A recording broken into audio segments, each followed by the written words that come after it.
Bonjour à tous. Bonjour à tous, bonjour à tous. Alors il y a un chat juste là à côté que je lis en même temps et j'ai aussi l'écran WhatsApp sous les yeux, donc si vous voulez parler, si vous voulez poser des questions via WhatsApp ou via le chat, vous pouvez. Je vais lire en même temps. Combien on est? On est 7. Moi j'attends encore une minute. Alors il est de coutume au début des cours qu'on lise un petit texte. Donc aujourd'hui je vous ai choisi un texte du Hari. Donc Isaac Luria, le plus grand kabbaliste qui ait eu ces 5 derniers siècles. Donc c'est un texte qui s'appelle L'Arbre de vie, qui est tiré de l'ouvrage qui s'appelle L'Arbre de vie lui aussi. Donc je vous le lis. L'arbre de vie. Sache qu'avant la création, seule existait la lumière supérieure, qui, simple et infinie, emplissait l'univers dans son moindre espace. Il n'y avait ni premier, ni dernier, ni commencement, ni fin. Tout était douce lumière harmonieusement et uniformément équilibrée, en une apparence et une affinité parfaite. Quand par sa volonté ont été créés les mondes et ses créatures, dévoilant ainsi sa perfection, source de la création du monde, voici qu'il se contracta en son point central. Il y eut alors restriction et retrait de la lumière, laissant autour du point central entouré de lumière un espace vide formé de cercles. Après cette restriction, de haut en bas, un rayon s'est étiré de la lumière infinie, puis est descendu graduellement par évolution dans l'espace vide. Épousant le rayon, la lumière infinie dans l'espace vide est alors descendue. Et tous les mondes parfaits émanèrent. Avant les mondes, il n'y avait que lui, dans une unité d'une telle perfection que les créatures ne peuvent en saisir la beauté. Car aucune intelligence ne peut le concevoir, car en aucun lieu il ne réside. Il est infini, il a été, il est et il sera. Et le rayon de lumière est descendu. Dans les mondes, dans la noire vacuité, chacun de ces mondes étant d'autant plus important qu'il est proche de la lumière, jusqu'à notre monde de matière au centre situé, à l'intérieur de tous les cercles, au centre de la vacuité scintillante, bien loin de celui qui est un, bien plus loin que tous les autres mondes, alourdi à l'extrême par sa matière, car à l'intérieur des cercles, il est au centre même de la vacuité scintillante. Alors voilà, c'est un texte du Hari qui parle de la création du monde. Aussi, je voulais commencer par ce texte parce que on va parler des différents mondes et des séphirotes et des lumières. Mais avant ça, j'ai vu qu'il y avait une question qui vous faisait pression sur le chat, et ça fait plusieurs fois que je la vois, à savoir parler de l'Égypte et d'Israël, à savoir si l'Égypte est quand on parle de l'Égypte, pourquoi elle est associée au mal et à l'égoïsme. Est-ce que c'est parce que j'ai lu tout à l'heure, c'est parce que les gens étaient noirs alors que la noire est la couleur du mal ou je sais pas quoi? Non, c'est pas du tout ça. Dans l'histoire qui nous est racontée dans la Bible, l'Égypte met en esclavage Israël. Ça aurait pu être n'importe quel pays, mais c'est la première grosse manifestation de l'ego. Donc c'est Pharaon, et c'est en Égypte que ça se passe. Pourquoi l'Égypte? Parce qu'à cette époque-là, l'Égypte était un symbole de richesse et de réussite, mais pas spécialement pour Dieu. C'était un endroit où on dit que les Israélites se sentaient bien et avaient toujours à manger dans leur marmite et, euh, et du bétail et du grain dans leur grange. Et ils ont dû dépasser leur plaisir afin de pouvoir sortir justement de l'Égypte qui leur apportait tout ce bien-être matériel et de sortir de leur bien-être matériel pour pouvoir s'approcher du Créateur. Et on peut voir après d'ailleurs que l'évolution de l'ego à la sortie d'Égypte, ça devient Amalek. Donc Amalek, ça devient le nouveau grand méchant qu'il y a dans la Kabbale, c'est-à-dire la nouvelle symbolisation de l'ego. Et Amalek, lui, il vient de chez les Hébreux, hein. Donc c'est pas une question d'être égyptien ou d'être noir ou quoi que ce soit. Non, c'est juste que on a raconté, les kabbalistes nous ont raconté cette histoire de cette façon pour que tout le monde puisse comprendre et le suivre et s'en rappeler. Donc on l'a raconté comme une histoire romancée. On n'a pas choisi spécialement les choses en pensant à l'avenir, à ce qu'il y aurait des problèmes entre les Noirs et les Blancs ou avec les Arabes ou quoi que ce soit. À l'époque, c'était pas ça le but, c'était plutôt de pouvoir bien expliquer et faire comprendre ce qui se passait dans les mondes spirituels, donc entre les forces, avec en parlant, donc en nommant les racines d'après des actions qui se passaient de cette époque-là. Donc, pour l'Égypte, une grande richesse. Euh, Si ça c'est clair, je sais pas si ça va être clair parce que ça fait plusieurs fois que je le disais, il faut le redire à chaque fois, mais si c'est pas clair, je le redirai encore. Il n'y a pas de problème, je leur expliquerai. Si c'est pas clair, posez-moi des questions, il n'y a pas de problème, je suis là pour vous expliquer. Euh, donc je voulais commencer par vous parler donc des différents mondes de la création. Donc là, on vient de lire le texte du Hari qui parle d'une lumière infinie qui se restreint sur elle-même et qui crée un point noir en son centre où le créateur se cache, ne se montre pas à l'intérieur de ce point-là. Donc, il faut bien comprendre ce processus-là parce que c'est quelque chose qui se passe à l'intérieur de nous avant même notre prise de conscience et avant notre arrivée à cette existence-là telle qu'on la ressent. Il y a les phases de la lumière directe spirituelle qui agissent à l'intérieur de nous. Avant, bien en dessous de notre conscience, à des degrés qui sont des couches bien inférieures, bien en dessous, bien à l'intérieur de nous, tellement à l'intérieur de nous que la plupart des gens n'en ont pas conscience du tout. C'est l'étude justement des kabbalistes, d'essayer de comprendre ce qui se passe à l'intérieur de nous dans ce monde-là et entre nous dans le monde spirituel. Donc en premier, il y a d'abord la création de ce récipient-là. Donc le créateur, il va créer un récipient. Donc je vais faire un dessin en même temps. Hop. Donc le créateur, il va créer un récipient, je vais le dessiner comme ça, d'accord? Donc il crée un récipient. Donc il crée un endroit où il n'est pas. Et ce récipient, il va le diviser en 4 parties, d'accord? Donc c'est phase 1, 2, 3 et 4. Ça, c'est la première des créations, c'est le début. C'est les 4 phases de ce qu'on appelle la lumière directe. C'est le secret du tétragramme. Donc vous avez déjà sûrement entendu parler Yud-Ke, Vav-Ke, YHWH, ou ce que nous, en Kabbale, on nomme Havaya. Donc ces 4 phases-là correspondent aux 4 lettres du Saint-Nom. Ces 4 phases sont aussi les 4 éléments que vous avez déjà entendus et sont aussi les 4 phases du désir, donc de recevoir jusqu'à donner. Donc les 4 phases, je vous en ai déjà parlé, mais je vous en reparle. Vous allez le voir souvent pendant les cours parce que c'est un concept et une notion très importante. Ça nous permet de travailler sur nous-mêmes, ça nous permet de nous analyser, ça nous permet de nous transformer. Donc la première de ces phases-là, c'est simplement de recevoir avec l'intention de recevoir. C'est la phase normale avec laquelle on se réveille tous le matin, le fait d'avoir un égoïsme.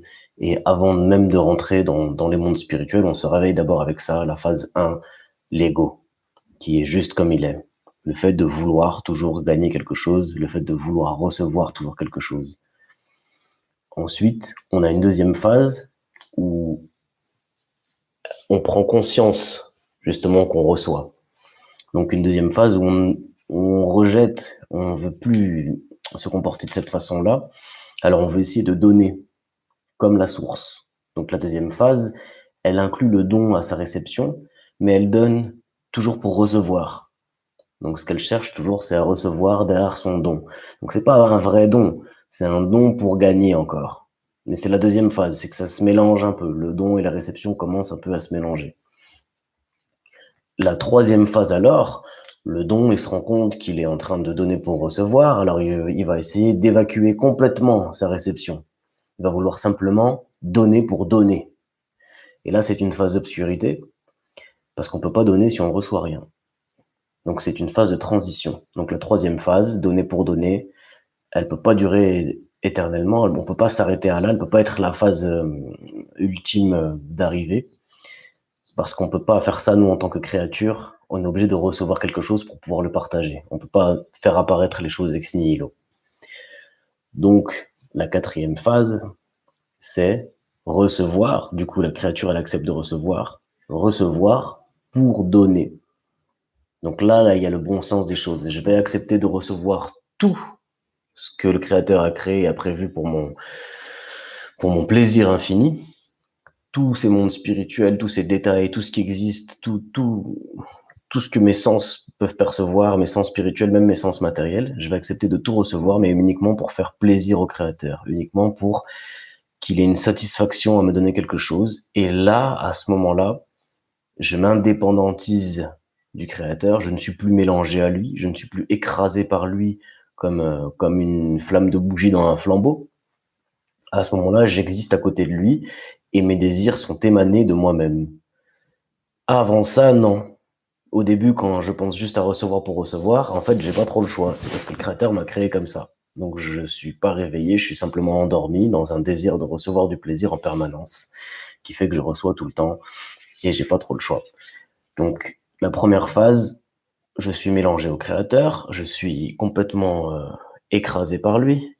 Et la quatrième phase, je suis entre guillemets libéré, c'est-à-dire je deviens libre, j'acquiers un libre arbitre, un libre choix, j'acquiers ma propre âme, parce que je peux désirer en face du Créateur et être une créature, euh, comment dire, à sens complet.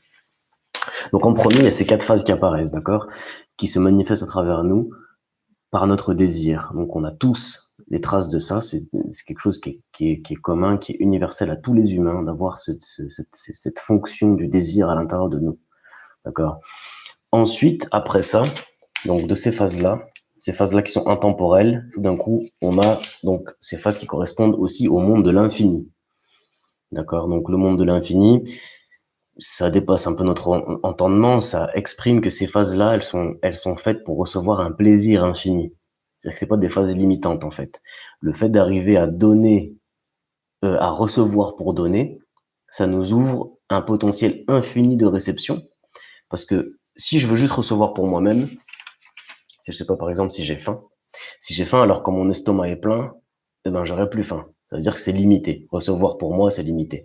Mais recevoir pour donner, si je veux recevoir et donner aux autres, ça, c'est pas limité. Parce c'est pas que mon estomac que je vais remplir, ça va être celui à tout le monde. Et le temps que je remplis un, l'autre se vide. Ça fait que je vais pouvoir avoir accès à un plaisir illimité et infini. Donc, le monde de l'infini est créé en même temps, juste à côté. Ensuite, on a le premier partsouf, donc ce qui s'appelle le partsouf de Adam Kadmon. Alors, un partsouf, c'est un corps spirituel, c'est une configuration, c'est un ordre que prennent les choses. Par exemple, nous, notre corps, la tête, elle est en haut, les pieds, ils sont en bas et le ventre, il est au milieu. Voilà, donc ça s'appelle un corps. Donc, un partsouf, c'est pareil, c'est un corps.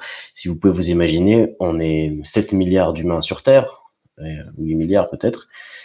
Il y a des gens qui sont à la tête, il y a des gens qui sont aux pieds, il y a des gens qui sont aux yeux, il y a des gens qui sont aux mains. Je sais pas, les ouvriers, par exemple, c'est aux mains, les politiques sont à la tête, etc. Donc, ils forment un corps entre eux. Okay. Donc là, le premier partsouf qui a été créé, le premier corps idéal, le premier modèle, on appelle ça Adam Kadmon. Adam Kadmon, c'est donc là j'ai marqué Ak. Donc Adam Kadmon, c'est de là que va venir toute la direction et toute la guidance, tout le contrôle de ce qui va se passer après. Et on peut dire que c'est un premier point pour ce qui va se manifester ici, nous, dans notre monde à nous. Adam Kadmon. Ensuite, en dessous d'Adam Kadmon, il y a eu le monde des Nekoudim. Alors, je dis il y a eu, parce que le monde des Nekoudim, il s'est brisé.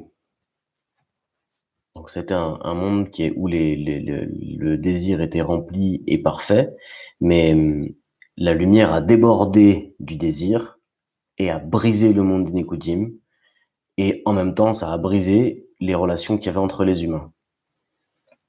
Donc, en dessous du monde des Nekoudim, ensuite, nous avons les 5 mondes dont nous parlons souvent dans la Kabbale, donc qui sont Atzilut, Beria, Yetzira et Assia, qu'on appelle Abia. Donc les mondes de Abia. Les mondes de Abia. Donc Atzilut, je vais commencer par en bas plutôt. Donc Assia, c'est le premier monde au-dessus de nous, c'est le monde où on est connecté déjà spirituellement entre nous. Quand on commence à avoir un désir en commun, qu'on commence à relier nos intentions les uns avec les autres, qu'on commence à se mélanger au niveau de nos intentions et nos désirs, on rentre dans le monde d'Assia, c'est-à-dire qu'on commence à percevoir le premier événement qu'on va appeler le créateur dans notre vie. La première chose où on va commencer à prendre conscience qu'il y a quelque chose de supérieur, quelque chose de spirituel au-dessus de nous. C'est la première prise de conscience, c'est ça. Ensuite, au-dessus d'Asiya, il y a Yetzira. Yetzira, c'est là où c'est plus juste une première prise de conscience, c'est plus juste un premier événement, c'est une multiplication des cadeaux, une multiplication de ces événements et de ces choses qui font qu'on perçoive le Créateur, jusqu'à qu'on commence à se demander qu'est-ce qui se cache derrière, en fait, d'où viennent tous ces cadeaux. La découverte de ce qui se cache derrière et d'où viennent tous ces cadeaux, c'est la découverte de l'amour divin, c'est le monde de Beria. Donc on a fait Asiya, le premier monde, Yetzira, le deuxième, ensuite le troisième, Beria. Beria, c'est de ce niveau-là qu'est écrit la Bible. La Bible parle des mouvements dans le monde de Beria. Donc le mouvement, là où il y a la découverte de l'amour derrière les cadeaux. Et il y a une forme d'obscurité qui apparaît à cet endroit-là, c'est parce qu'on sépare l'amour des cadeaux. On découvre l'amour en lui-même sans les cadeaux. Ça veut dire on sort du fait de recevoir, on commence à se poser la question de pouvoir donner, on commence à rentrer dans la remise en question, l'attribut du don, etc. Et on va chercher d'où viennent ces cadeaux-là. Et en cherchant d'où viennent ces cadeaux-là, on découvre cet amour-là. Et de là, on a écrit la Bible avec toutes ces histoires incroyables qu'il y a dans la Bible sur l'Égypte, Pharaon, Israël et tout ça. Donc, pour décrire bien le mouvement de toutes les forces, où l'amour n'a pas l'air forcément très apparent là-dedans. C'est pour expliquer les formes qu'il prend, justement. Et quand on monte encore, donc on arrive à Hatzilut, le monde du contrôle total et absolu, c'est le monde où l'amour et les cadeaux sont remélangés. C'est-à-dire, ils sont sous leur forme pure avant de descendre jusqu'à nous. Alors, pourquoi je vous dis tout ça? Parce qu'en fait, ça correspond, ces 5 mondes, ils correspondent à 5 lumières, et ils correspondent à 5 étapes de séphiroth. D'accord? Donc, j'ai souvent des questions parmi vous. Comment ça marche les séphiroth? Comment on utilise les séphiroth? Qu'est-ce que c'est les séphiroth? Comment je me connecte aux séphiroth et tout ça? Donc, pour pouvoir justement comprendre cette notion de séphiroth, il faut comprendre cette notion de différents mondes. Donc, à l'intérieur des mondes, dans chaque monde, il y aura ces 10 séphiroth-là. Ces 10 séphiroth, on va les nommer comme 5 séphiroth. On va nommer Keter, Chochma, Bina. Et au lieu de nommer Chesed, Gvura, Netza, Hod et Yesod et Tiferet, on va nommer Zerampin à la place. Donc Zerampin, il va inclure tous ces séphiroth du milieu. Attendez, là j'ai un petit dessin. Donc on a Keter, Chochma, Bina, et Zerampin, il va faire cela. Et ensuite Malchut en bas. D'accord? Donc les séphiroth de Zerampin, ils comptent pour 1, ok? Ce qui nous fait un décompte de 5. Donc, on a Keter, Chochma, Bina, Zerampin et Malchut. Ça se met en parallèle avec ces 5 mondes. Les 5 séphiroth qui se mettent en parallèle avec ces 5 mondes. Il y a un monde par séphiroth, mais il y a aussi 5 séphiroth par monde. Enfin, 5 classes de séphiroth par monde. Attendez, j'ai une question. L'Égypte, avec Akhenaton, avec le monothéisme, l'esclavage n'est plus de mise. Donc, il a laissé l'ego et est allé à la rencontre du Créateur. Non. Pourquoi lui attribuer encore le mal? Parce que l'histoire, elle date d'avant cet épisode. Et d'ailleurs, comme j'ai dit après on parle même plus de l'Égypte. Les méchants, c'est plus les Égyptiens, ça devient les Amalékites qui sont des Hébreux. Donc, c'est pas une question d'Égypte. Il faut pas s'attacher à ce nom-là. On n'a rien contre l'Égypte. C'est pas l'Égypte en elle-même qui est critiquée. L'Égypte n'est jamais critiquée dans le monde physique. On décrit le mouvement de certaines forces qui s'est passé à un certain moment de l'évolution de la vie où il n'y avait pas d'histoire d'Akhenaton. C'était Pithom et Ramsès à l'époque d'ailleurs. Et après, donc, on parle des Hébreux. Pourtant, aujourd'hui, les Hébreux, alors c'est eux qui ont souffert et c'est eux qui sont gentils. Et pourtant, on dit que les Amalékites, c'était les plus méchants. Oui, c'est parce que c'est un moment de l'histoire. Il faut bien comprendre. Il faut pas rentrer dans une victimisation de toujours se plaindre, de dire oh non, ça devrait pas être comme ça. Pourquoi on dit qu'ils sont méchants? Non, ça sert à rien. Il faut essayer de comprendre l'histoire, de quoi elle parle. Elle parle pas de ce monde-là. Elle parle pas du monde physique. Elle parle pas du monde matériel. Elle parle pas de quelque chose où on peut vraiment se plaindre. Elle parle de mouvements de force qui existent à l'intérieur de nous. À l'intérieur de nous, il y a un point dans le cœur qu'on appelle Israël, parce qu'Israël et Acharkel, ça veut dire droit vers Dieu. Et il y a un point à l'intérieur de nous qui s'appelle Pharaon aussi, parce que ce Pharaon, c'est l'opulence qui nous est proposée par le monde pharaonique pour pas aller du côté de Dieu. Donc il y a le combat entre ces deux forces-là. On aurait pu les appeler différemment, mais c'est pas nous qui avons écrit les livres, ils ont été écrits avant nous. Donc, on écoute ce que les kabbalistes nous ont dit, parce qu'on essaie d'arriver au même niveau qu'eux. Si on va arriver au même niveau qu'eux, on va pas commencer à leur dire comment ils auraient dû écrire leur livre. Il y a beaucoup de gens qui ont essayé de le faire. Il y a personne qui a encore réussi à réécrire la Kabbale. Donc, je continue. Donc, les 5 mondes, je vous ai parlé des 5 mondes, d'abord des 4 phases, ensuite des 5 mondes. Donc, ces 5 mondes qui sont en accord avec les 5 séphirotes. Les 5 séphirotes qui sont directement en liaison avec nous. Donc, on a la première séphira qui s'appelle Keter, qui est la source, d'accord? Donc, Keter qui est en haut. Alors, je vais faire un petit dessin encore. Donc, Keter, la source, elle est en haut. Ensuite, de Keter, donc, la source Keter, elle dépend forcément, vu qu'il y a une source, c'est que en bas, Malchut, il y a un désir.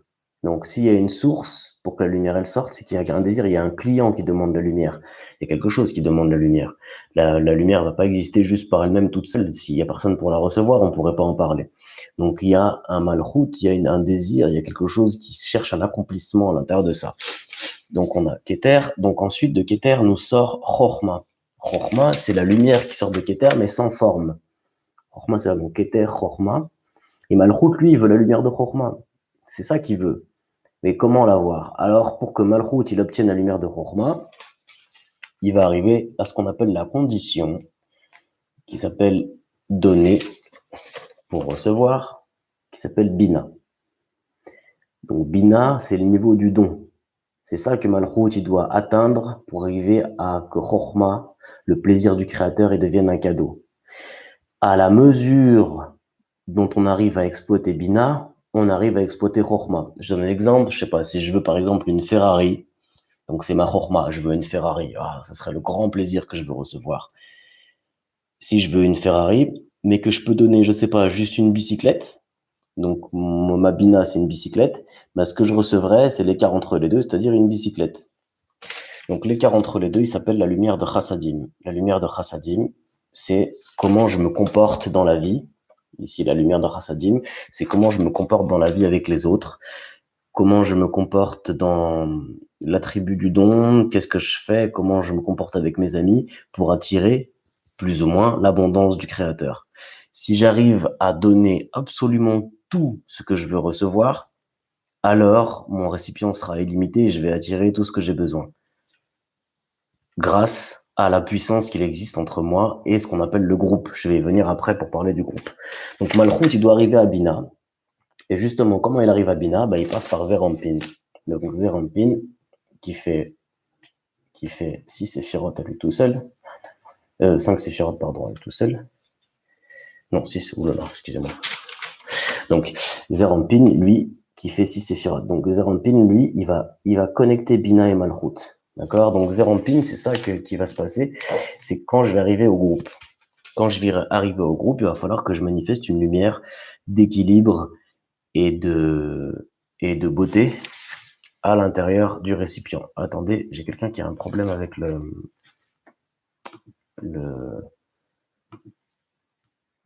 lien. Voilà, je le renvoie.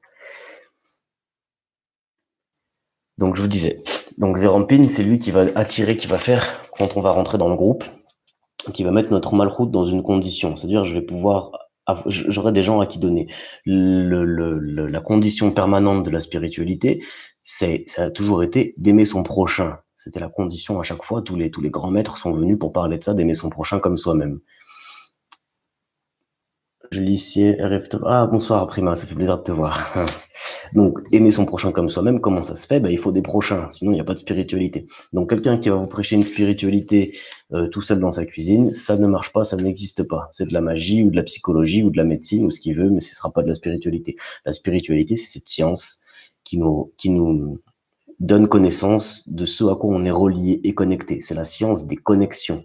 D'accord? C'est pas la science de ce qu'il y a spécialement à l'intérieur de nous et de nos forces psychologiques, comme la magie elle l'exprime et comme on a voulu faire croire pendant longtemps que la Kabbale c'était ça. Non. La spiritualité ne touche pas nos forces psychologiques, même si elle y est juste au bord et que c'est une condition psychologique qui nous amène à la spiritualité, mais rentrer dans la spiritualité, ça nous fait comprendre à quoi on est relié. J'entends souvent le terme d'égrégore, par exemple. Donc il y a des égrégores, mais la spiritualité, elle nous dit comment on est relié à une égrégore ou pas, comment on est relié à des forces ou pas, comment on est relié, la science de la connexion, la science de la liaison, c'est ça la spiritualité. C'est très important de vous en rappeler parce qu'il y a beaucoup de gens qui parlent de la spiritualité comme d'un espèce de bien-être ou comme un espèce d'atteinte personnelle, de pouvoir, de loi d'attraction ou de. Excusez-moi, je réponds à quelqu'un qui n'arrive pas à se joindre. Ou comme la loi d'attraction, comme à plein de choses qui sont tout à fait imaginaires et spéculatives, qui correspondent à notre ego, parce qu'en fait, on a toujours envie de plus recevoir, on a toujours envie de plus gagner des choses, donc on a inventé des tas de choses en disant que c'était la spiritualité. Si la spiritualité ne vous parle pas de vos connexions et ne parle pas de ce qui se passe entre vous et les autres, et surtout ne vous inclut pas dans les autres en vous demandant de changer, parce que c'est ça que vous devez faire pour comprendre la spiritualité, c'est changer pour avoir la même forme que la lumière. Alors on peut pas croire que c'est de la spiritualité. Donc ensuite, de ces 10 séphirotes, il faut comprendre qu'il y a 5 lumières qui correspondent à ces séphirotes-là. Pourquoi je vous parle de ça? Donc c'est 5 mondes fois 5 séphirotes fois 5 lumières, parce que ça forme 125 degrés, ou 25 partsouf. Au bout de 25 partsouf, il y a l'atteinte du monde spirituel. Tous ici, vous avez envie d'avancer, vous avez envie de passer justement cette barrière, vous avez envie d'atteindre les mondes spirituels, vous avez envie de connaître ce que c'est que vraiment profondément l'initiation. L'initiation vient à partir du moment, l'initiation est atteinte et complète à partir du moment où dans le groupe, j'ai pu faire rentrer ces 25 partsouf de l'autre côté de la barrière, c'est-à-dire faire briller mon corps spirituel ici, maintenant, dans ce monde. Donc pour y arriver, il va falloir que je cumule et que je monte dans ces 5 mondes, que je passe les conditions de ces différentes séphirotes. Et pour remplir ces séphirotes, j'aurai différentes lumières. Donc on appelle les lumières de Naranjai. Donc j'ai un petit truc écrit là. Donc j'ai écrit, on voit à l'envers, mais bon. Donc Nefesh, Chua, Neshama, Chaya, Yechida. Donc ils correspondent à Keter, Chochma, Bina, Zeranpin, Malchut, Adam, Kadmon, Atzilut, Beria, Yetzira, Asya. Donc ces lumières-là sont les lumières de notre âme. Alors en français, on n'a qu'un seul mot pour dire âme, c'est âme. Mais en hébreu, il y en avait 5. C'était un peu plus complet. C'est pour ça qu'il y a des choses qu'on peut pas traduire et que la religion n'a pas pu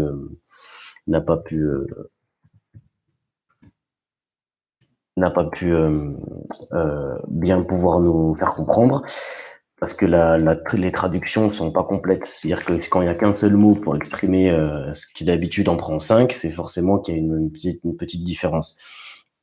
Donc la lumière de Nefesh, c'est cette première lumière où on se rend compte qu'il y a d'autres personnes. C'est-à-dire on se rend compte qu'on n'est pas tout seul et que si on sort du degré animal simple, on se rend compte qu'il y a d'autres gens. Voilà, on n'est pas juste soi-même là pour prendre tout et on est là peut-être pour autre chose. La seconde rouah, c'est la compréhension de ce stage-là. C'est la compréhension du fait qu'il y a d'autres personnes et du fait que je dois m'approcher d'eux et qu'il y a quelque chose à faire, une action à faire et que c'est sûrement donné cette action-là, c'est sûrement rentrer dans un partage. Neshama, c'est cette atteinte. C'est d'arriver à justement rentrer dans un partage avec les gens qui sont en face de nous, avec toutes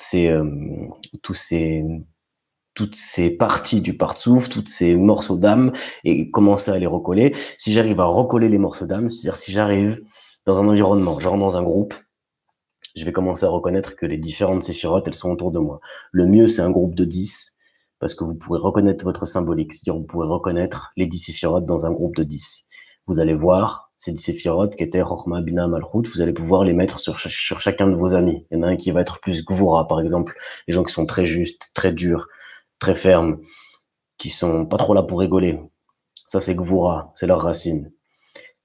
À leur contraire, il y a ceux qui sont très miséricordieux, très gentils, très doux, qu'on appelle les bonnes âmes. C'est pas qu'ils sont meilleurs que les autres, c'est simplement qu'ils n'ont pas la même forme. Donc eux, leur racine, c'est la Séphira Chesed. Donc il y aura différentes personnes qui viendront justement, chacun d'une racine différente. Et si on recolle toutes ces séphirotes-là entre elles, c'est-à-dire que si on reconnecte tout, on arrive à notre racine commune, qui est notre âme. Donc on recolle tous les morceaux d'âme, et là, les lumières, elles rentrent à ce moment-là. Donc, comment on fait pour recoller ces morceaux d'âme? Chacun, il met un écran sur son désir. Donc, ça fait un écran général. Un écran, c'est pour repousser le plaisir. Ça veut dire que quand je vais dans le groupe, je sais pas si on mange ensemble, par exemple, si je prends tout dans mon assiette sans penser aux autres, alors là, j'ai pas d'écran sur mon désir. Par contre, si je commence à faire attention à ce que tout le monde soit servi avant moi et à prendre juste assez pour que tout le monde ait sa part, alors là, on peut dire que j'ai un écran suffisant sur mon désir pour pouvoir partager, c'est-à-dire pouvoir recevoir pour donner. Donc le but, c'est d'arriver grâce à cet écran à faire briller la lumière de Neshama. Donc la lumière de Neshama qui va nous apporter justement cette sensation que nous sommes une seule personne, où le groupe est comme un seul homme dans un seul cœur, où nous sommes une personne. Et cette sensation, une fois qu'elle est atteinte, on appelle ça Chaya, donc la vivante. Donc ça, c'est un degré qui est pour l'heure pas encore, comment dire, il est tellement peu atteint dans l'humanité qu'on peut pas déclarer qu'on peut s'y rattacher directement. Il y a certains groupes qui sont arrivés à l'atteindre de façon indépendante, mais il y a trop peu de gens encore dans le monde pour qu'on puisse le tirer sur un groupe comme ça. Il y a énormément d'efforts à faire. Donc c'est un degré qui paraît qui revient comme celui du dessus. Donc Raya, la vivante, l'âme vivante, c'est-à-dire quand elle commence à ressentir qu'elle est complètement combinée avec ses autres parties et que tout d'un coup je suis un partsouf, c'est-à-dire que je ne suis plus une personne seule, mais je suis tout d'un coup 10 personnes avec les forces de 10 personnes. Alors là, j'en arrive à m'unir à ce qu'il y a derrière cette âme-là, donc le créateur lui-même. Donc le créateur lui-même, ce qui va être Yechida, l'âme une. Yichud, ça veut dire uni. Donc Echad, c'est un. Donc Yechida, c'est cette âme qui est unie au créateur, qui est complètement collée et fondue au créateur, qui a refait le chemin pour retourner au niveau zéro d'où elle venait, pour se reconnecter, se recombiner complètement avec le créateur, pour reprendre toutes ses forces et arriver en équivalence de forme avec lui. Donc je redis rapidement. Donc on a 5 mondes. Ces 5 mondes-là, c'est les mondes de la perception qu'on a du créateur. Dans ces mondes, on a 5 séphirotes dans chacun de ces mondes-là. Donc ces séphirotes-là sont les conditions qu'on doit remplir pour arriver au créateur. Ces conditions vont de la réception jusqu'au don. De la réception pure jusqu'à recevoir même pour donner. Donc c'est une correction de l'intention. D'accord? Bien sûr, ce qu'on donne, petite parenthèse, c'est pas de l'argent ou de la nourriture ou je sais pas quoi. Là, ce qu'on donne, vu que c'est à nos amis, ce qu'on donne, c'est du moral. C'est ce qui va permettre à nos amis d'avancer, ce qui va permettre à nos amis de tenir le coup, ce qui va nous permettre à nos amis d'évoluer spirituellement. C'est ça qui va être important, c'est d'avoir justement ce moral. Donc le moral, ça va être ça l'objet du don. Et c'est pour tout le monde, c'est pas la même manifestation. Je sais pas, il va y avoir quelqu'un, ça va être d'aller voir un match de foot avec lui. Il y en a un que ça va être de l'écouter parler. Il y en a un que ça va être de lui parler. Il y en a un que ça va être de boire une bière avec lui. C'est pas tout le monde pareil, le moral. Ce qui est important, c'est d'arriver à dépasser son propre ego pour justement donner du moral à nos frères, à nos amis. De l'amitié dans le sens sacré, où nos amis sont nos frères. Et c'est là où on va retrouver notre racine commune qui est notre âme. Et là, on parle, ce que je disais tout à l'heure, donc les lumières, les différentes lumières de l'âme, qui sont Nefesh, Ruah, Neshama, Chaya, Yechida, donc ces différentes lumières qui sont de la première perception qu'il y a un créateur, qu'il y a un environnement, puis un créateur, puis une condition pour arriver au créateur, puis une âme commune où on est tous un devant le créateur, et finalement où on est même le créateur. On va en arriver à dire, donc l'axiome, le grand secret de la Kabbale, le plus important, c'est cette phrase qui dit Eno milvado, tovu metiv, im en ilimili. Donc, il n'y a rien hormis lui, il n'y a rien hormis cette force. Il est bon et bienfaisant. Mais si je ne le fais pas pour moi, qui le fera? Donc c'est deux très importantes restrictions qui sont, la première, il n'y a rien hormis lui, c'est la première barrière à passer. Dire, je dois comprendre que derrière toutes les choses qui m'arrivent dans ma vie, derrière tout ce qu'il y a autour de moi, partout, c'est toujours le créateur, c'est toujours la même force, toujours. Même la sorcellerie, le Satan, tout ce qu'on invente, blablabla, c'est toujours la même force qui a, deuxième restriction, qui a un but, c'est de me faire du bien, c'est de m'emmener au bien. Quand elle me pose des difficultés, c'est juste parce que je ne veux pas comprendre ou parce que elle veut me rapprocher justement du but. Donc, première restriction, c'est il n'y a rien hormis lui. Deuxième, c'est il est bon et bienfaisant. Donc, il y a un hormis lui, une fois que je l'ai perçu, je dois croire qu'il est bon et bienfaisant pour le percevoir aussi. Le Créateur, on appelle ça aussi Bourré, viens et vois. Pas vois et viens, pas voir d'abord et venir après. Non, Bourré, c'est viens et vois. D'abord, on vient et ensuite, on voit. Parce que si on vient d'abord, on fait acte de foi. Si je viens d'abord à chercher qu'il n'y a rien hormis lui, alors d'abord je viens. Je n'ai pas vu encore, je ne sais pas. Mais je viens d'abord. Je vais essayer de voir qu'il n'y a rien hormis lui.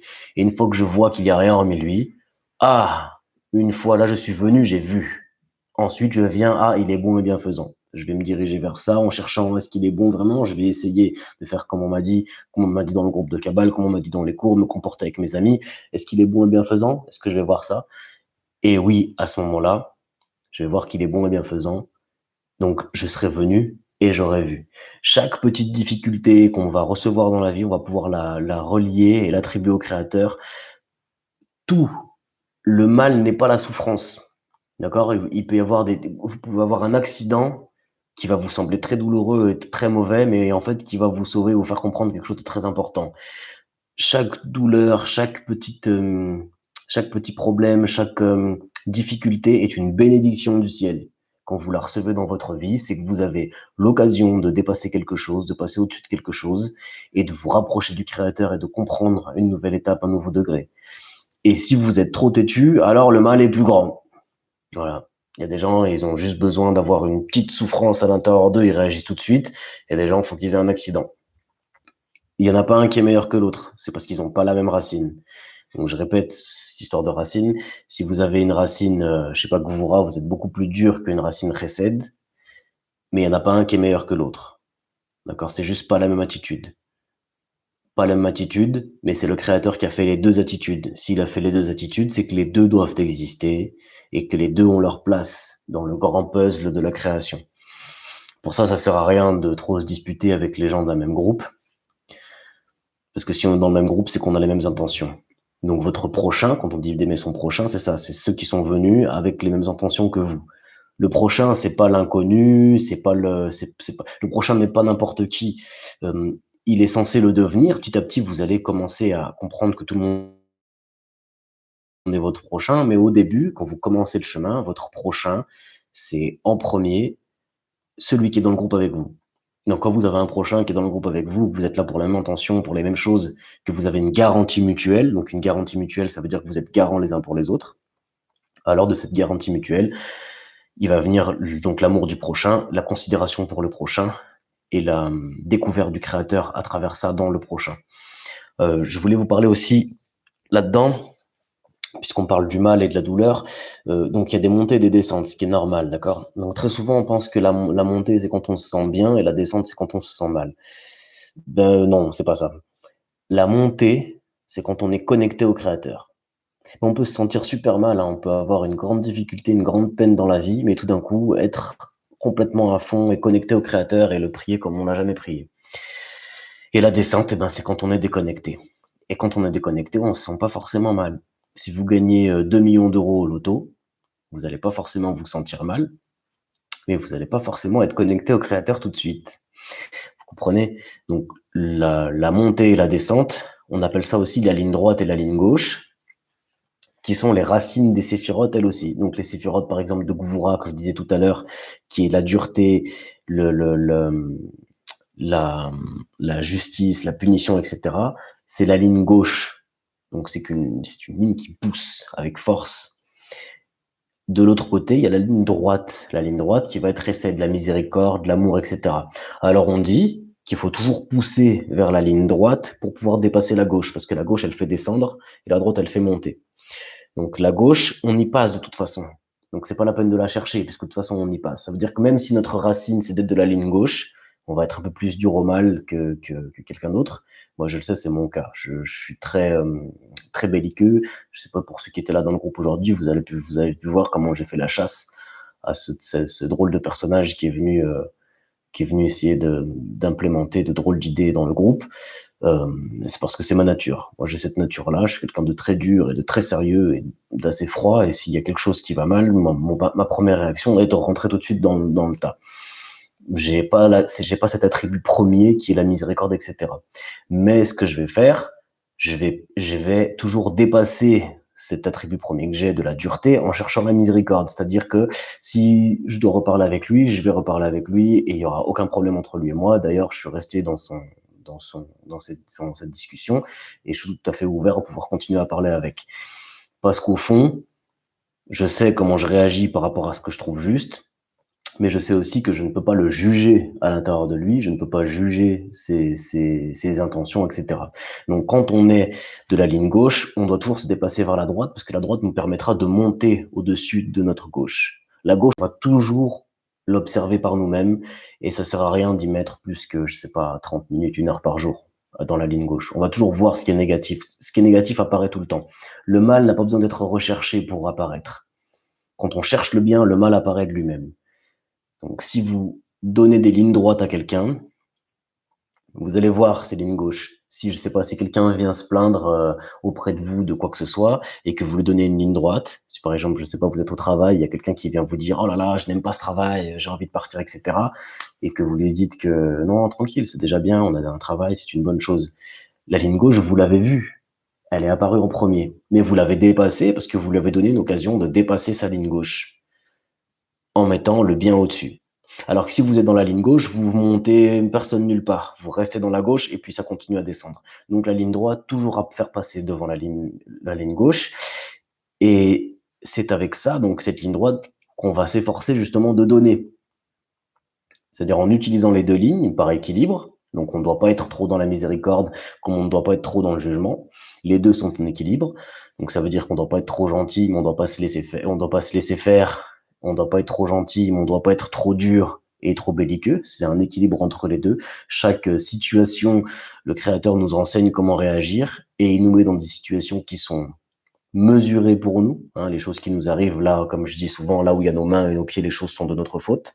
Parce que s'il y a mes mains et mes pieds, je suis responsable. Même si je ne suis pas conscient, je suis responsable. Donc là où il y a mes mains et mes pieds, je suis responsable de ce qui se passe. Donc quand il y a une situation, je dois toujours arriver à reconnaître justement ça, la droite et la gauche. Et en reconnaissant la droite et la gauche, je vais pouvoir discerner petit à petit les séphirotes, les lumières qui rentrent à l'intérieur, les mondes, les partsouf, et comment je vais m'approcher justement de cette barrière qui m'empêche de voir qu'il y a juste une seule force et qu'elle est bonne et bienfaisante, c'est-à-dire qui m'empêche de sentir que même moi, je suis cette force-là et cette force est moi, je fais partie de ces 7 milliards de cellules qui font partie de ce grand tout qui est juste une seule grande force. Et si je prends conscience de ça, alors ces forces-là, j'en bénéficierai complètement. Ça fait 45 minutes que je vous explique ça. Je vous ai expliqué les 3 points les plus importants que je voulais vous expliquer, c'est-à-dire la ligne droite, la ligne gauche, les 5 mondes, les 10 sphirotes et les 5 lumières, les 4 points, pardon. Est-ce que vous avez des questions dans le chat? Si vous avez des questions, c'est le moment de les écrire. Et je vais aller regarder dans le forum. Non, il y a personne qui a écrit sur WhatsApp, d'accord. Est-ce que vous avez des questions? Écrivez-les. Je sais qu'il y a un petit délai de quelques secondes. Donc je vous laisse le temps de les écrire s'il y a quelque chose. Et sinon, je vais enchaîner avec un autre concept. Et je ne vais pas dépasser 1 heure aujourd'hui. On va faire 1 heure à chaque fois. Donc n'hésitez pas, si vous avez des questions, c'est maintenant.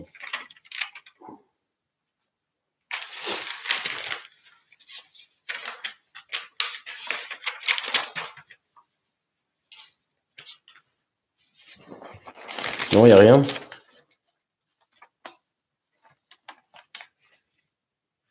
Le live est-il enregistré? Oui, le live sera enregistré. Laura Slamani, oui, le live est enregistré. C'est des fois difficile de poser les questions tellement il y a d'informations denses. Moi, je sais que les premiers cours de Kabbale que j'ai reçus, je les ai pris dans la tête comme ça. Je n'avais pas de questions, il fallait déjà assimiler tout ça. Donc, oui, je vais laisser le live sur ma chaîne et je vais en faire un petit peu la pub, je pense, dans Facebook et tout ça. Sabrina, y a-t-il un livre sur lequel étudier la Kabbale? Ah oui, donc il y a plusieurs livres. Les kabbalistes se sont basés sur plusieurs livres. Donc le premier livre est attribué à Adam, ni plus ni moins. Donc c'est le Sefer Razel Amala, donc le livre de l'ange Raziel. C'est une description de force. Ensuite, on a le livre d'Abraham, qui est le Sefer Yetzira. Ensuite, on a le livre de Moïse, qui est la Torah. Ensuite, on a le livre du Rashbi, donc le Zohar, écrit par Shimon Bar Yochai. Donc là, on commence à s'approcher de quelque chose de plus contemporain, parce qu'après le Zohar, on a directement le livre du Hari, l'arbre de vie, et ensuite le livre du Rabash, le Talmud et des Séphiroth. Donc le Rabash, qui est le grand kabbaliste le plus proche qu'on ait de notre époque. Alors, sur 5800 ans, ça peut paraître long, mais sur l'échelle de la planète, c'est pas si long que ça, 5000, enfin 6000 ans. 6000 ans, ça fait 6000 ans qu'on a découvert qu'on est dans une phase d'éveil spirituel. Sur les milliards d'années qu'a pris la conception de la Terre, c'est pas si énorme que ça. Donc, depuis les 6000 dernières années, donc il y a plusieurs livres qui sont étudiés par les kabbalistes. Alors, par contre, ces livres-là, on peut pas y accéder en les lisant comme ça tout seul dans sa chambre. Et je m'explique. Ces livres ont été écrits par des groupes. Donc, je prends l'exemple du Zohar. Le Zohar, il a été écrit par le Rashbi. Donc, ils étaient 10 dans une caverne. Donc, c'était vers l'an 60 à peu près pendant l'invasion romaine. Et ils ont découvert donc les mondes spirituels. Ils ont écrit ça dans le Zohar. Ils ont écrit ça où ils ont décrit dans le Zohar ce qui se passait entre eux. D'accord? Et si vous le lisez maintenant, là, c'est incompréhensible. C'est très difficile de comprendre. C'est un lexique tout à fait étrange parce qu'il faut être dans ce monde-là pour comprendre ce qu'ils disent. C'est comme la Bible. Alors déjà, le Zohar, il est écrit à partir du monde d'Atsilut. Donc c'est un lexique qui correspond à ce monde-là. Donc je sais pas, on va parler de lettres qui tombent, de fleurs qui arrivent dans certains mondes avec certaines lumières. Ça paraît pas clair quand on le lit tout de suite.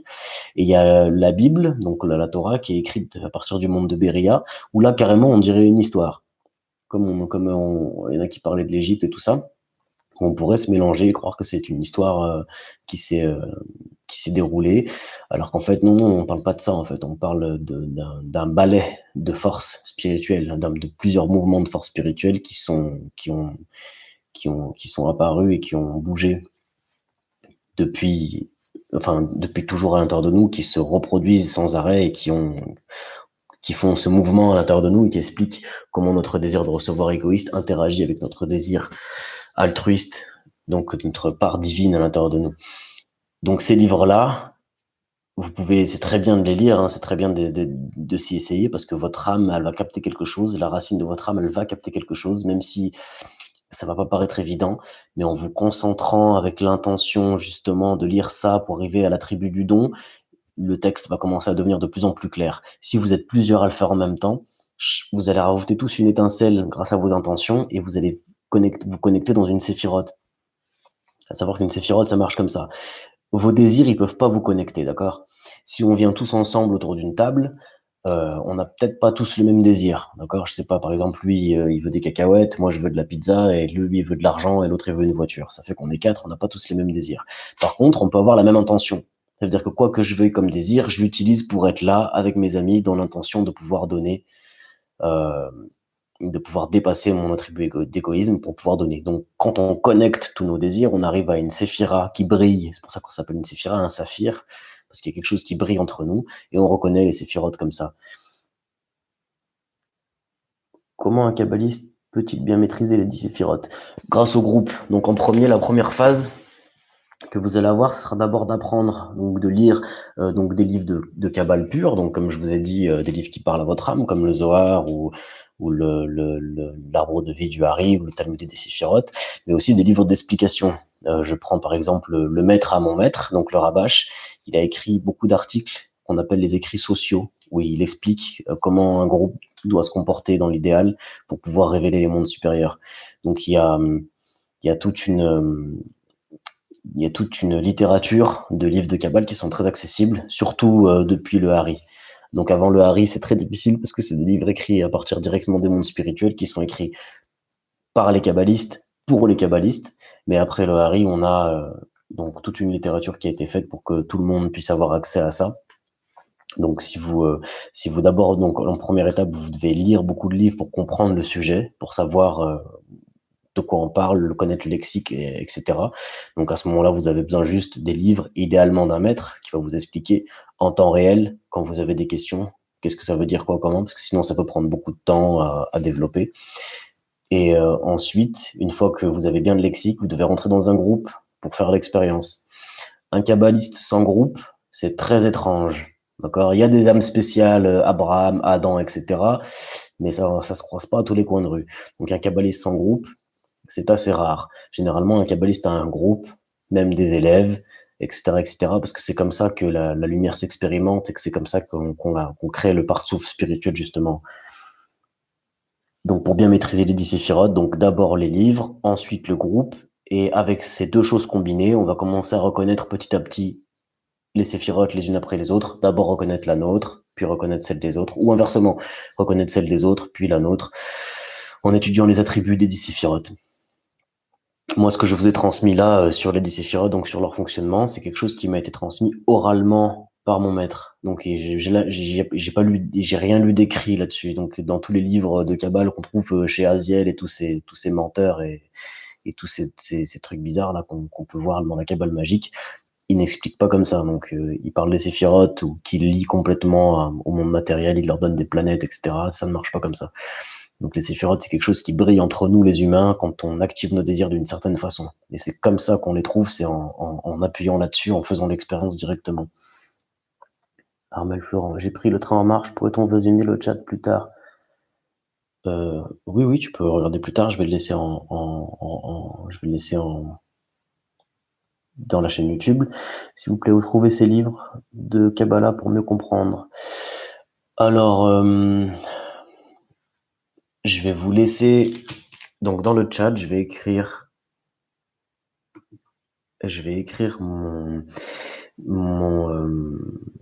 donc pour ceux qui ont Instagram, c'est Maître Sam Apache de Lyon.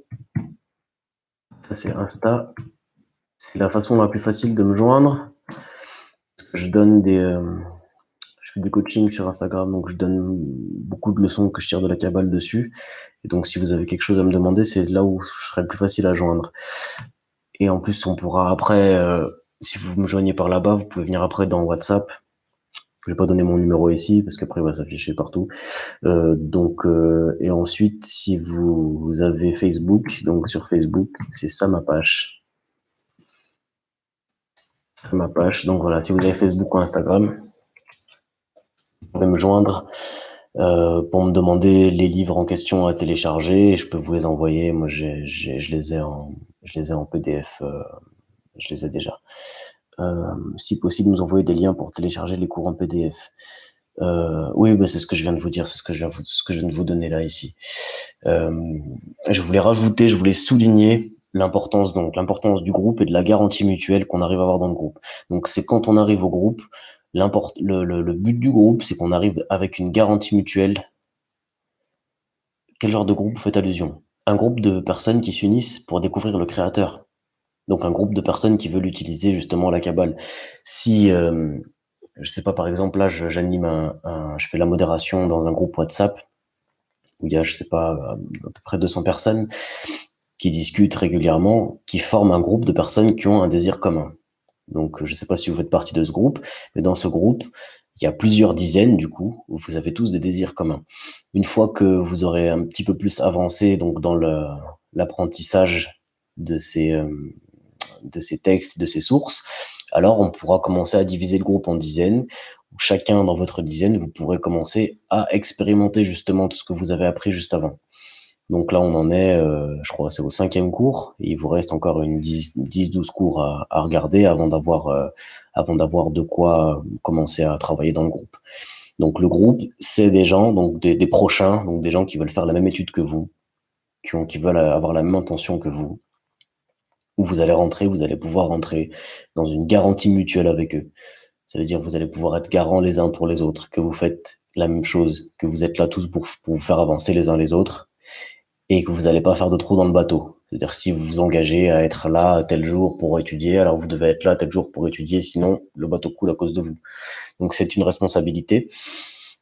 Il n'y a pas de coercition, ça veut dire que si vous voulez pas, vous dites je veux pas, et puis c'est tout. Et puis le groupe ne changera pas sa situation. Il y a assez de gens, je pense, qui pourraient étudier pour pas qu'il y ait vraiment de problème. Il y aura toujours des dizaines qui seront actives. On peut aller jusqu'à 12 personnes, on peut être 6 personnes, ça peut jouer. De toute façon, les 10 séphirotes sont tout le temps là, en présence, en permanence. D'accord, Julien, OK, je savais pas que tu dans le groupe. Bah, voilà, bah, tu vois? Donc là, on a commencé quand? On a commencé il y a quelques semaines, quoi, il y a 2 semaines. Donc on va avancer petit à petit, tranquillement et les groupes vont se former. Donc l'important, ce sera d'arriver à ça, à la garantie mutuelle. C'est à travers cette garantie mutuelle que vraiment vous allez lire le créateur et que vous allez comprendre comment il marche et que vous allez réussir à lui parler. Prenez l'habitude de le prier, même si vous ne voyez pas tout de suite les réponses à vos prières. Mais c'est un exercice à faire. Prier, observer, essayer de voir s'il y a des réponses quand même. Mais si vous ne voyez pas, c'est pas grave. L'important, c'est de persévérer dans la prière. Persévérer dans la prière, entretenez ce lien, entretenez cette façon de faire, de communiquer avec quelque chose de supérieur, parce que ça va vous amener justement l'ouverture de ce sens-là, qui est la réception de la volonté du Créateur à l'intérieur de vous, ce qui va vous amener à n'avoir aucun doute sur votre chemin, et qui va vous montrer ce qui est à droite et ce qui est à gauche de façon sûre et certaine. Est-ce que vous avez d'autres questions? Là, je vois pas d'autres questions. On arrive à 1 heure, donc dans 3 minutes. Vous avez encore 3 minutes si vous voulez me poser des questions. Après, je vais arrêter le flux pour pas faire un cours trop long. Donc je vous ai dit, un cours par semaine comme ça en live, pour vous expliquer un peu plus profondément des concepts. D'ailleurs, ce serait bien pour les prochains cours que vous ayez tous un maximum de questions, puisque les concepts, je préfère vous les réserver pour les cours qui sont déjà enregistrés. Comment je peux prier? Avec ton désir et essentiellement pour l'autre. Le but de la prière, la vraie prière, c'est ce qu'on appelle la prière de beaucoup. Donc la prière de beaucoup, c'est pas celle que je fais pour moi, celle que je fais pour mon ami.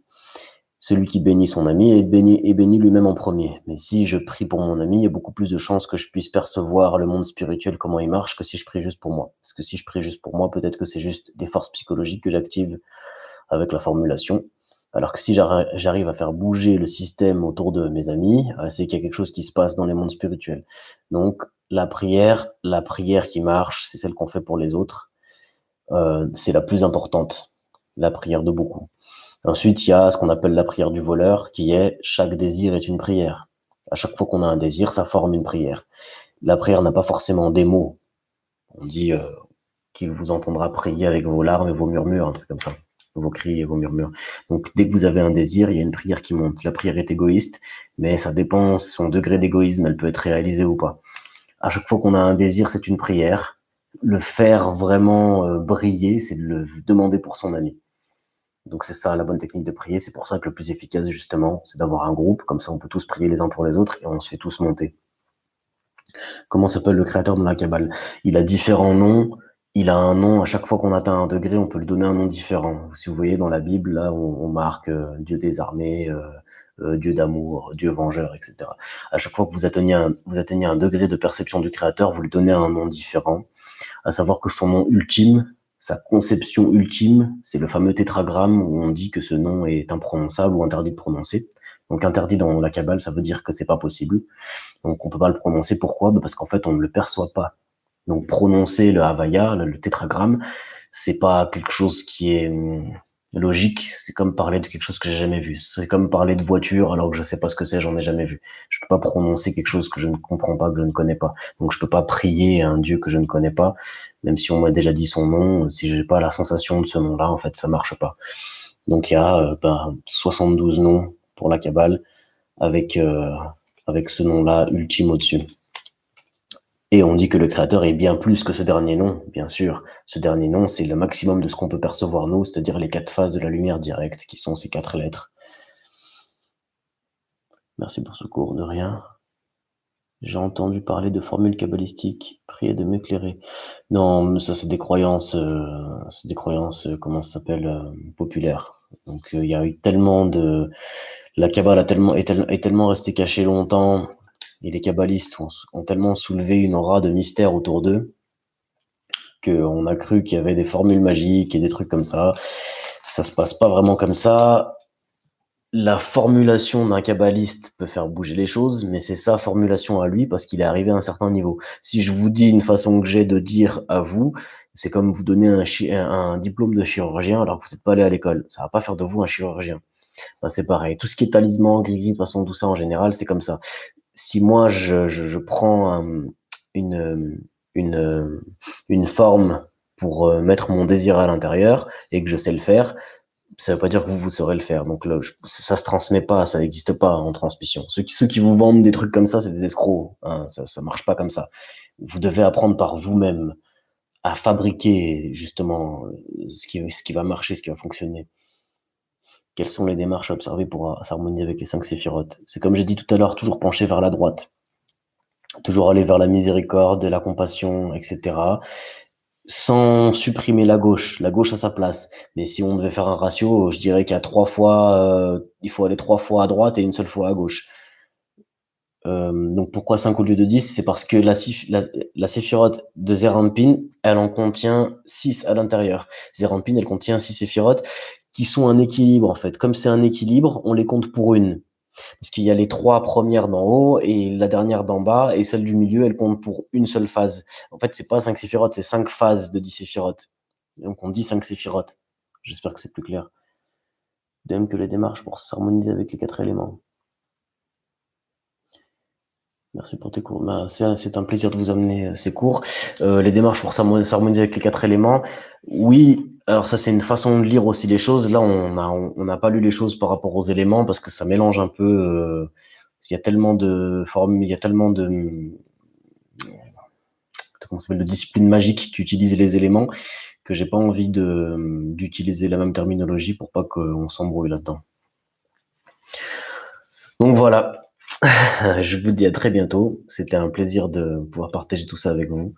N'hésitez pas à me faire des retours. Donc justement, donc je vous ai marqué mon Facebook, c'est Sam Apache, et sur Instagram, donc Sam Apache de Lyon, Maître Sam Apache de Lyon. La photo de profil, vous êtes en train de méditer dans une position. Mais c'est parce que à côté de ça, je fais du sport et dans le sport, je fais du yoga. C'est rien de spirituel, c'est juste quand on apprend à se concentrer, par exemple, on médite, mais c'est de la psychologie, c'est pas de la spiritualité. Voilà tout. À très bientôt tout le monde. Au revoir.